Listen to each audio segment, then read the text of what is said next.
오늘 우리 백 목사님 봉독하신 시편 128편 1절에서 6절까지 말씀으로 하나님이 축복하시는 가정, 하나님이 축복하시는 가정이라는 제목으로 은혜를 나누도록 하겠습니다. 우리 같이 한번 해보겠습니다. 하나님이 축복하시는 가정. 하나님이 축복하시는 가정. 이 정호승 시인의 글에서 오늘 지나면 다시 못 볼 사람처럼 가족을 대하라는 가족에 대한 글이 있어서 소개합니다. 가족이 없는 사람은 없습니다. 인간은 태어나면서부터 가족 관계를 형성합니다. 그런데 하루 이틀 살아가면서 끊임없이 서로 상처를 주고 상처를 받게 됩니다. 누구나 가족이 미울 때가 있습니다. 누구나 가족이 원수처럼 여겨질 때가 있습니다. 가족에게는 받고 싶은 것도 많고 주고 싶은 것도 많기 때문입니다. 부모 자식 간은 전생에 원수지간이라는 말이 있습니다. 그만큼 부모 자식 간의 인간관계가 어렵다는 뜻입니다. 심지어 부부는 악연이라는 말도 있습니다. 부부관계가 얼마나 고통스러웠으면 악연으로 만났다고 말하는 것일까요? 그러나 가족은 언제까지나 미움의 대상이 될 수 없고 원수의 대상이 될 수도 없습니다. 우리가 보고 싶어도 다시는 못 볼 사람처럼 가족을 대한다면 가족 간에 불화가 있을 수 없습니다. 아침에 현관에서 배웅한 남편을 두 번 다시 만날 수 없다면, 아침에 현관에서 헤어진 아내를 다시는 만날 수 없다면, 만일 그렇다면 우리는 가족을 현관 밖으로 떠나보내지 않았을 것입니다. 그들이야말로 소중한 가족이라는 존재이기 때문입니다. 이렇게 그가 말을 했습니다. 사랑하는 여러분, 가족은 너무 가까운 관계이므로 소홀하기 쉽습니다. 모든 것을 이해해 줄 것이라는 착각의 중요한 부분을 놓칠 때가 많습니다. 그럼 우리는 하나님을 의지하고 하나님 앞에 나가야 합니다. 그때 하나님이 우리를 깨달음을 주세요. 그리고 우리가 흔들리지 않게 붙잡아 주세요. 이러므로 하나님이 우리 가정에 축복을 부어주시는 것입니다. 오늘 본문 말씀은 하나님의 백성이 온 가족과 함께 성전에 오르면서 삶의 주인 되시는 하나님을 경배하며 하나님의 복을 받는 가정에 대한 이야기인 것입니다. 하나님은 이 세상에 교회와 가정을 만드셨어요. 그런데 하나님은 교회보다도 가정을 먼저 만드셨어요. 하나님은 자기 형상인 사람들의 근본을 가정에 두셨어요. 성경에 나오는 인물들 이야기를 보면 가정에 대한 이야기입니다. 가정에서 하나님의 역사가 시작되고 가정에서 하나님의 큰 기적들이 일어났습니다. 그래서 교회가 세워지고 그래서 하나님의 나라가 확장되고 하나님께서 영광을 받으시는 것입니다. 그만큼 우리의 가정이 매우 중요하다는 말씀입니다. 오늘 본문을 중심으로 하나님이 축복하시는 가정이라는 제목으로 하나님 말씀을 묵상하겠습니다. 먼저 하나님이 축복하시는 가정은 어떤 가정일까요? 하나님을 경외하며 믿음으로 사는 가정입니다. 1절에 같이 보시면 야훼를 경외하며 그의 길을 걷는 자마다 복이 있도다. 여기 시편 128편의 배경은 가족들이 함께 손에 손을 잡고 예루살렘 성전을 향해서 올라갑니다. 그 모습을 칭송합니다. 하나님의 축복과 은총에 대해서 노래하고 있는 것입니다. 원문 성경에는 복이 있도다라는 말이 먼저 나옵니다. 그러니까 복이 있도다, 야훼를 경외하며 그의 길을 걷는 자마다 이렇게 나와요. 복이 있도다라는 말은 하나님이 자기 백성을 바르고 합당한 삶, 축복받는 삶으로 인도하기를 원하는 간절한 그 심정을 여기에 담고 있는 것입니다. 복이 있도다. 그러므로 성경은 하나님께 축복받는 가정이 되려면 영적 비결로 먼저 하나님을 경외하라고 말하고 있습니다. 잠언서 1장 7절에 이렇게 말합니다. 야훼를 경외하는 것이 지식의 근본이여거늘. 신명기 10장 12절 표준 성경을 보면 이스라엘아 지금 주 너희 하나님이 너희에게 원하시는 것이 무엇인지 아느냐? 주 너희 하나님을 경외하며 그의 모든 길을 따르며 그를 사랑하며 마음을 다하고 정성을 다하여 주 너희 하나님을 섬기며. 이 말씀은 우리에게 축복받는 가정을 세우려면 가장 근본 비결이 하나님을 경외하는 것이라는 것입니다. 야훼를 경외하라. 하나님을 경외하라는 말은 하나님을 모시고 하나님을 높이고 하나님을 경배하고 의롭고 경건한 삶을 사는 것을 의미하는 것입니다. 이것은 하나님을 나의 구주로, 나의 주님으로 모시는 것입니다. 구체적으로 하나님을 구주로 모시고 하나님을 나의 주님으로 모시는 것은 하나님께 예배를 드리는 거예요. 그때 내가 주님을 나의 주님이라고 고백하는 것입니다.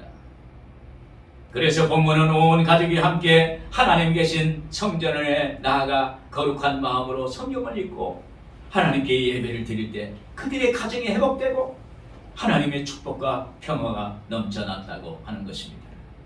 여러분, 이렇게 하나님을 경외하는 것이 축복받는 가정의 시작이 돼요. 여러분, 주일에 온 가족이 교회에 나와서 예배드리면 하나님의 은혜가 넘치게 임하게 되는 것입니다. 제가 청년 때 중등부 교사를 했습니다.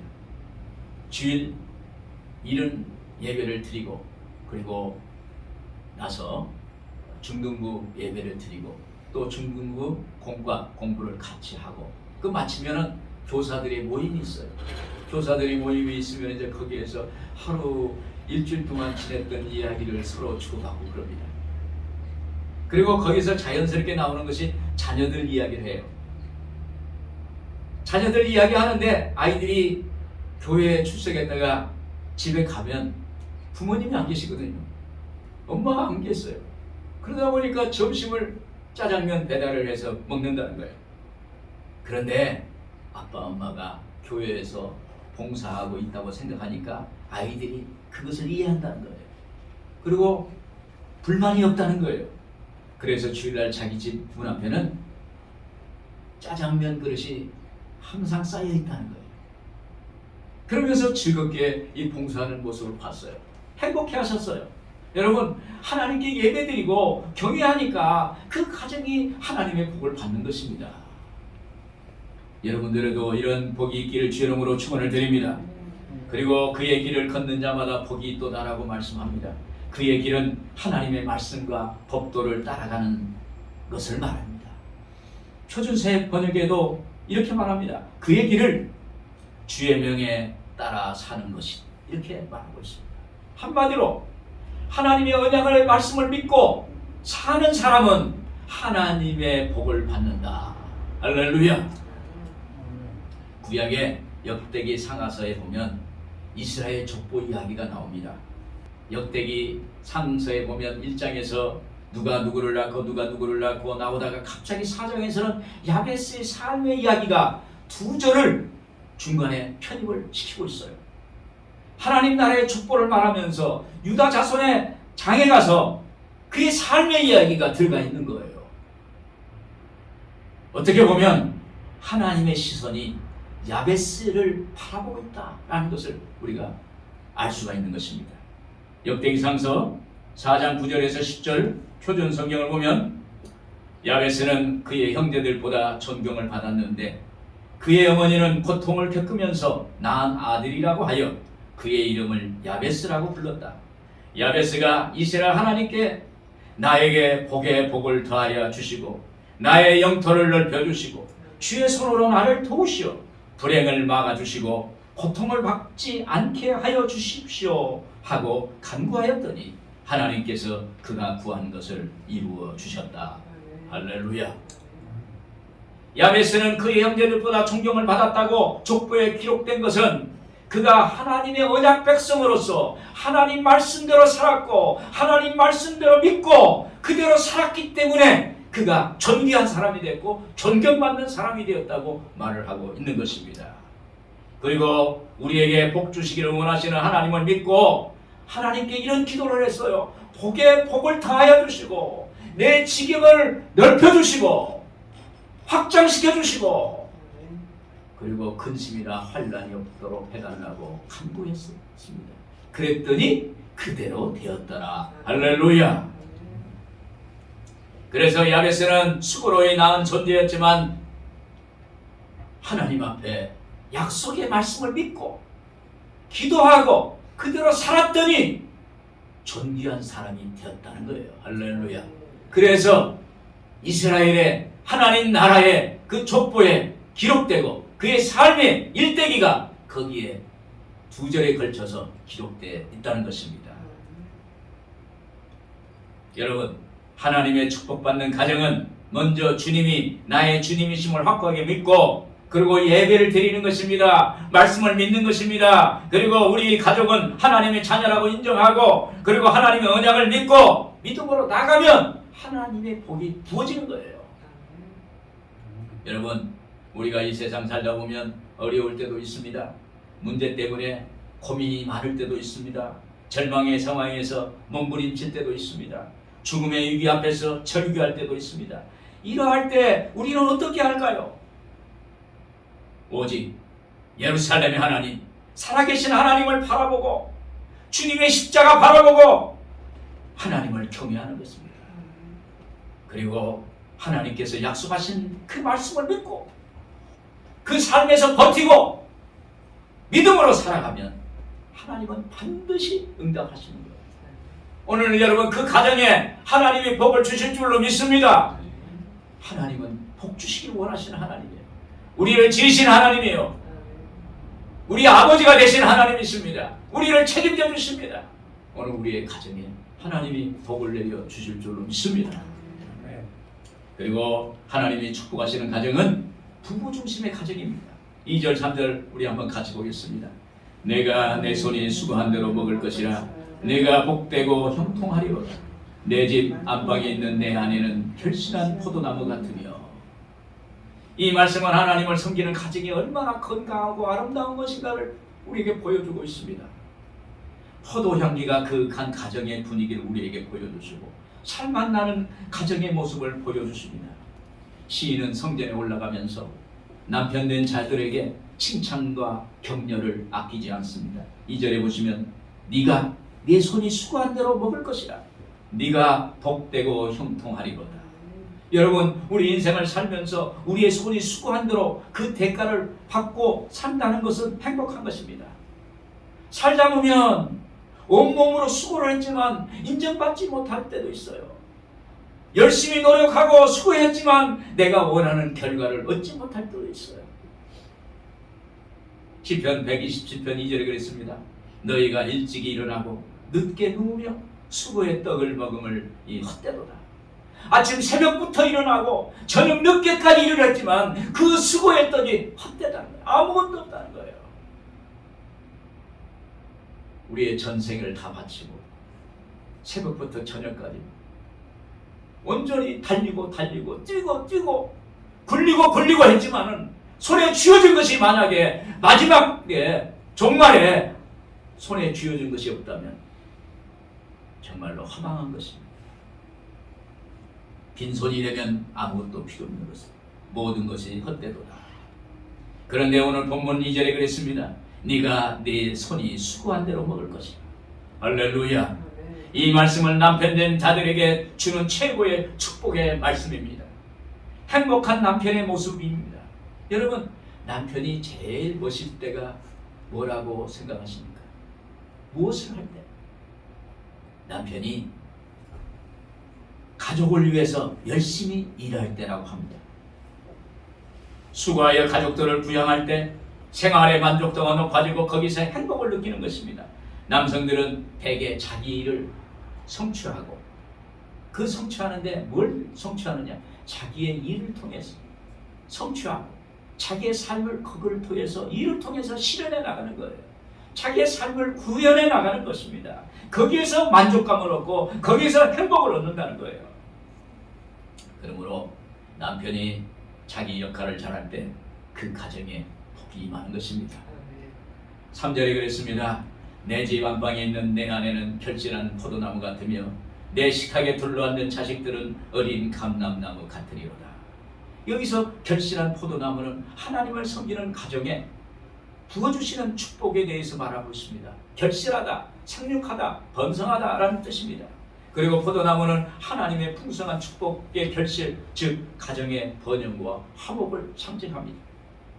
내 집 안방에 있는 내 아내는 결실한 포도나무 같으며, 여러분, 포도나무가요, 포도송이가 집안에 있으면 그 집안에 포도 향내가 진동합니다.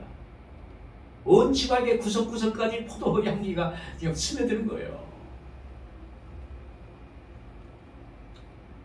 내 집 안방에 있는 내 아내는 결실한 포도나무 같으여 라는 말씀은 그의 아내로 인해서 하나님의 풍성한 축복, 형통케 하는 축복이 그 가정의 구석구석 채워진다는 것을 의미하는 것입니다.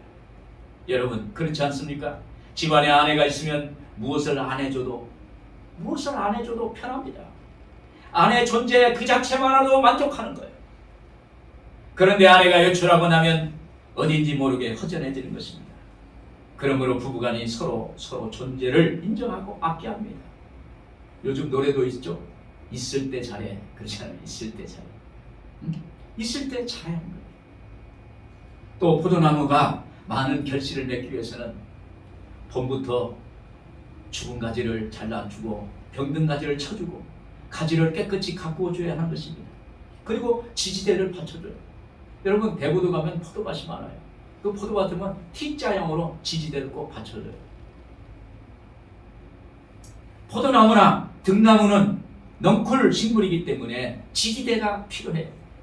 포도나무는 T자형으로 지지해주면 채광이 잘 돼가지고 서로 엉키지 않아서 맛 좋은 최상의 포도나무가 난다고 그럽니다. 며칠 전 저녁 때 동네 산책을 나갔어요.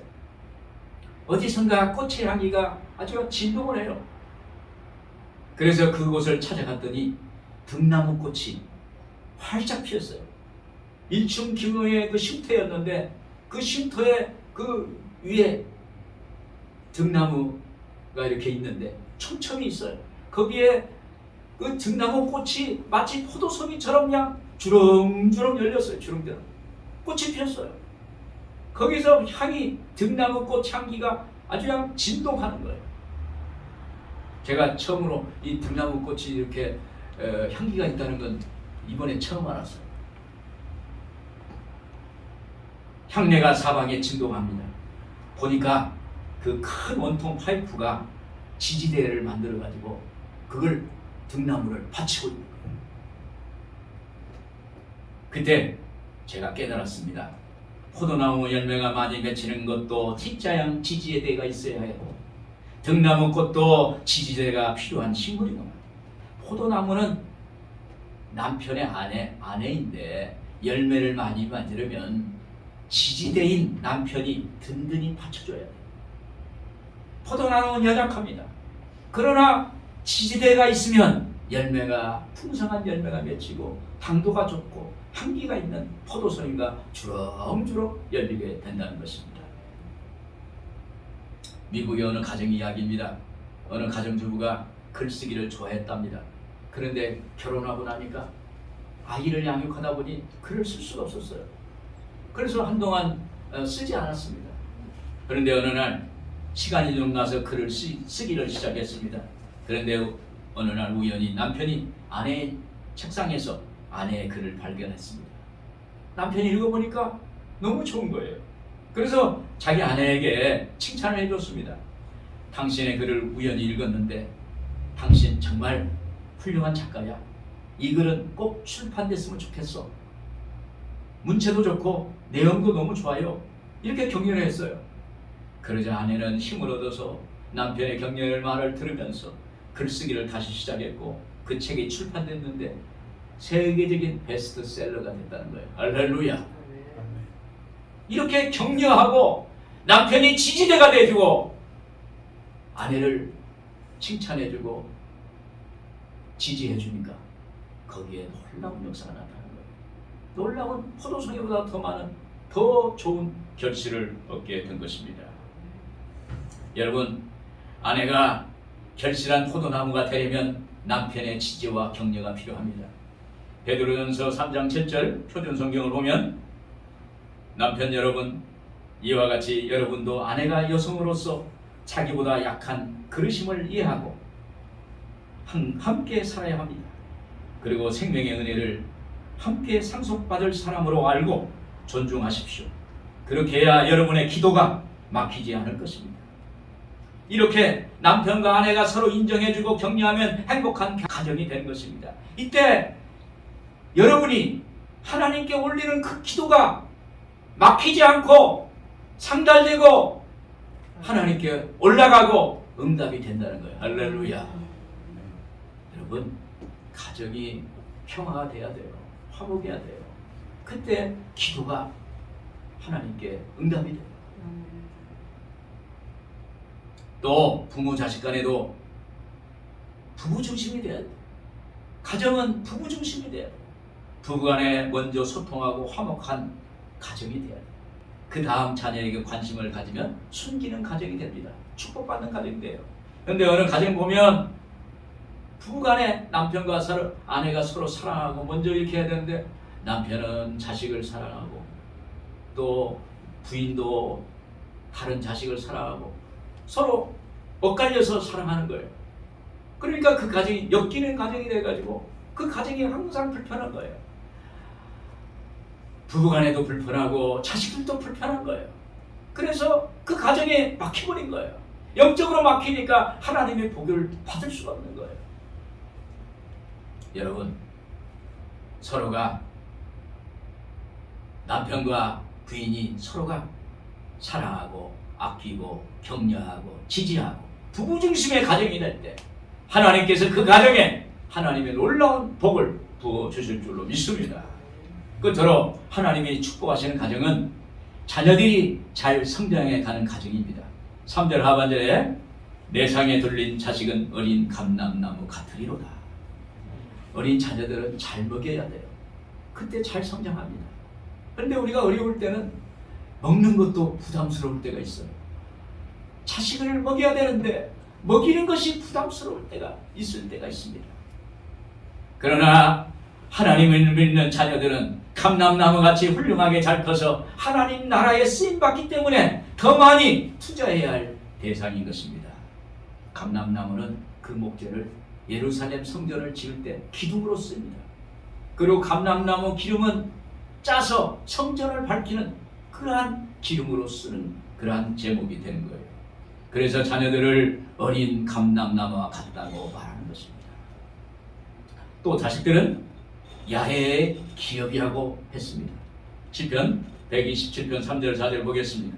보라, 자식들은 야해의 기업이요 태의 열매는 그의 상급이로다. 젊은 자의 자식은 장사의 수중의 화살 같으니. 원래 유대인들의 기업은 땅이었다고 합니다. 전쟁이 나거나 천재변이 생겨도 땅은 좀처럼 없어지지 않기 때문에 자기가 가지고 있는 그 보화를 땅에 묻고 피난을 간다는 거예요. 그런데 여기서 자식은 주신 기업이라고 한 것은 땅처럼 영원히 대를 이어갈 수 있는 축복의 대상이기 때문에 자식은 야의 기업이라고 이렇게 표현하는 것입니다. 그러면 하나님의 기업인 자식은 어떻게 키워야 할까요? 에베소서 6장 4절 보겠습니다. 또 아비들아 너희 자녀를 노엽게 하지 말고 오직 주의 교훈과 훈계로 양육하라. 사랑하는 여러분, 우리가 결혼해서 살면서 가정에 대해서 잘 모르고 시작합니다. 남편의 역할, 아내의 역할, 자식을 어떻게 양육해야 하는지도 모르고 그냥 시작하는 거예요. 그리고 자기 부모가 살았던 그 모습을 자기 기억 속에서 기억해내면서 그렇게 산 거예요. 그러다 보니 항상 시행착오가 있는 것입니다. 어떻게 보면 무면허 운전자가 가정이라는 자동차를 끌고 다니는 거예요. 여러분, 무면허가 운전하면 어때요? 무서운 거예요. 오직 아는 것은 자기가 보고 들었던 것만 아는 거예요. 이렇게 부족하고 잘못된 건 또 많은데 자녀가 잘 양육됐다는 것은 이건 하나님의 전적인 은혜가 된 것입니다. 그래서 성경은 자녀 양육에 대해서 이렇게 말합니다. 오직 주의 교훈과 훈계로 양육하라. 이렇게 권면합니다. 왜 그렇습니까? 부모들은 우리 자녀들의 각각의 개성을 잘 몰라요. 성격도 아는 것 같지만 잘 몰라요. 학교 환경, 친구들 여러 가지 상황에 대해서도 다 다른데 잘 몰라요. 그래서 부모는 자녀 양육을 어떻게 해야 할지 방황합니다. 그래서 어느 때는 포기합니다. 그런데 여러분, 하나님은 가능하세요. 할렐루야. 하나님은 하실 수 있어요. 하나님은 주의 교훈과 훈계, 즉 하나님 말씀으로 자녀를 양육하라고 말씀하는 것입니다. 야곱은 어머니 리브가의 헌신으로 야곱이 이스라엘로 변화됐습니다. 어거스틴은 그의 어머니 모니카의 눈물의 기도를 통해서 성 어거스틴이 되었습니다. 세계적인 부호 록펠러는 어머니의 성경적 가르침을 통해서 그가 큰 부자가 되었습니다. 여러분, 하나님 말씀으로 자녀를 양육하면 시간이 가면 갈수록 하나님의 역사가 나타나기 시작합니다. 가랑비에 옷이 젖듯이 하나님의 말씀에 옷이 젖는 거예요. 그러면 생각이 달라집니다. 그 의식이 달라집니다. 인생관이 달라집니다. 가치관이 달라집니다. 삶의 모습이 변화됩니다. 그래서 예수 믿는 사람, 그 자녀는 잘되고 형통한 자녀가 되는 것입니다. 여러분, 하나님 말씀은 하나님의 생각이에요. 자녀에게 하나님 말씀으로 양육하고 가르치면 반드시 하나님의 지혜로 충만한 사람이 돼요. 지식이 아무리 많아도 지혜가 없으니까 망하는 거예요. 그러나 지식은 조금 있지만 지혜가 많으면 그 갖고 있는 것을 100배, 1000배, 만배로 풀어쓸 수가 있는 것입니다. 오늘 여러분, 하나님 말씀으로 지혜를 얻기를 주 이름으로 축원을 드립니다. 그리고 자녀 양육에서 중요한 점은 자녀와 소통하는 것입니다. 아이들이 부모와 대화를 잘 안 할 때가 있어요. 그럼에도 아이들이 문제가 생기면 부모에게 뭔가 사인을 보냅니다. 그런데 부모들은 바쁘다는 핑계로, 그리고 사정이 어렵다는 그러한 것을 들어서 그걸 무시해버려요. 그러면 아이들이 마음속으로 노여하고 화가 나는 거예요. 그러고 나면 나중에 부모와 자식 간의 대화가 단절되는 거예요. 그 뒤에 보면 문제가 생겨버렸습니다. 문제가 생긴 데는 어떻게 할 수가 없는 것입니다. 그러나 부모가 자녀의 눈높이에서 이해를 해주고 인정해주고 소통과 대화를 하면 그때 자녀의 문제를 알 수가 있어요. 그리고 그 자녀의 문제의 해답을 우리가 얻을 수가 있게 되는 것입니다. 전문가들은 말합니다. 부모들이 자녀에 대해서 너무 모른다는 거예요. 요즘은 더욱 그런 추세입니다. 우리는 자녀에 대해서 이해하고 자녀들의 생각에 대해서 공감하고 그리고 그들에게 뭔가 접근하고자 하는 그런 노력이 필요한 것입니다. 요즘은 텔레비에서도 그렇고 핸드폰에 보면 말을 완전히 줄여서 말을 해요. 저는 이해가 안 돼요. 그래서 요즘은 그걸 줄여서 하는 말을 갖다가 좀 배워야겠다고 지금 배우고 있는 중입니다. 노력하지 않으면 세대 간의 격차가 점점 더 벌어지게 됩니다. 여러분, 자녀들에 대한 그 사랑과 관심이 있어야 돼요. 예수님은 이렇게 말씀했습니다. 어린아이들이 내게 오는 것을 금하지 말라. 어린아이에게 하는 것이 바로 내게 한 것이다. 여러분, 어린아이는 약자예요. 예수님은 약한 자의 손을 붙잡아 주시는 거예요. 그 아이에게, 그 어린 아이에게, 약한 아이에게 예수님의 손을 내미시는 거예요. 붙잡아 주십니다. 주님은 약한 자에게 함께 하시는 주님이십니다. 또 자녀들과 소통하는 좋은 방법은 메시지를 보내거나 손편지를 쓰는 거예요. 국민일보에 나온 이야기입니다. 세계적으로 유명한 여배우 오드리 헵번이라는 그 배우가 있었는데 1993년에 숨을 거두기 전에 1년 전에 크리스마스 때 자기 아들에게 쓴 편지가 있어요. 그걸 한번 읽어드리겠습니다. 아름다운 입술을 가지고 싶으면 친절한 말을 하라. 사랑스러운 눈을 갖고 싶으면 사람들의 좋은 점을 봐라. 날씬한 몸매를 갖고 싶으면 너의 음식을 배고픈 사람에게 나눠줘라. 아름다운 머릿결을 갖고 싶으면 하루에 한 번 어린아이가 손가락으로 너의 머리를 쓰다듬게 하라. 한 손은 내 자신을 돕는 손이고 다른 한 손은 다른 사람을 돕는 손이다. 이렇게 그가 편지를 썼어요. 그때 그녀는 말기암 환자로서 이제 고통을 이겨가는 투병생 하나를 죽였어요. 그리고 아프리카 어리는 아이들을 돌보다가 하늘나라로 가면서 자기 아들에게 전한 글이었습니다. 여러분, 때로는 앞에서 하는 말보다 얼굴을 안 보고 이 손편지를 쓴다든가 쪽지를 써준다든가 그것이 자녀에게 울림을 줄 수가 있습니다. 자녀들에게 자주 이러한 방법을 통해서 소통하는 거예요. 여러분, 자녀들을 보면 그 가정의 부모의 모습을 볼 수가 있습니다. 부부의 모습을 보는 것 같습니다. 서양 속담에 최고의 자녀 교육은 남편이 자기 아내에게 보약을 갖다 주는 것이다 라고 있어요. 이것은 부부의 행복과 화목이 자녀의 정서에 영향을 미친다는 거예요. 여러분, 아빠 엄마가 행복해하면요 자녀들이 마음이 편해요. 아, 우리 가족은 튼튼하구나, 깨질 수는 없겠구나, 이렇게 생각을 하거든. 그러니까 정서가 안정이 되어 있기 때문에 아이들이 행복해한다는 거예요. 여러분, 자녀 교육은 지식을 말하는 것이 아닙니다. 조건과 환경을 말하지 않습니다. 오직 부모의 관심과 사랑입니다.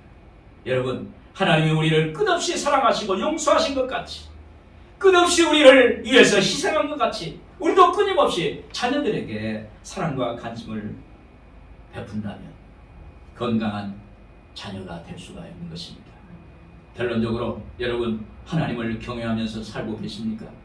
가정은 하나님이 이 땅에 만드신 천국의 모형입니다. 그래서 하나님을 경외하고 섬기는 가정을 하나님이 책임져 주십니다. 부부가 행복할 때 자녀들이 바르게 자랍니다. 이때 하나님께서 이러한 가정에 하나님의 복을 주십니다. 오늘 이러한 복이 여러분들에게 있기를 주의 이름으로 축원합니다. 기도하겠습니다.